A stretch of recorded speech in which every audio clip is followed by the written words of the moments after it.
Bismillahirrahmanirrahim. Itu dosa dengan Allah. Maka cara taubatnya 3 perkara. Pertama, berhenti melakukan dosa tadi. Faham? Yang kedua, menyesal melakukan dosa. Yang ketiga, berazam tidak mahu buat dah.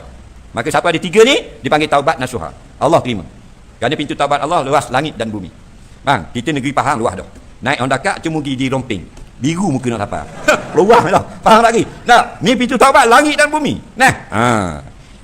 Kalau dosa dengan orang, contoh kita curi motosikal girang sebelah kita dulu atau karburetor dia, maka taubatnya tambah satu lagi, iaitu kembalikan barang curi itu. Kalau kita nak taubat tapi barang curi, sayang lah, sebab 20 tahun dah duduk dengan saya, rasa sayang pula. Sayang, go to hell. Faham lagi? Masuk neraka lah mung, pasal mung tidak mahu pulangkan harta orang. Betul tak? Syarat 3 perkara tadi. Berhenti buat, menyesal buat dosa pada Allah, berazam tak mau buat dah. Allah ampun. Tak? Tapi saya berzina ramai ustaz, 73,000 awet. Tak kira. Allah tak heran banyak dosa pun. Yang Allah heran kenapa tak mau bertaubat. Soalan seterusnya.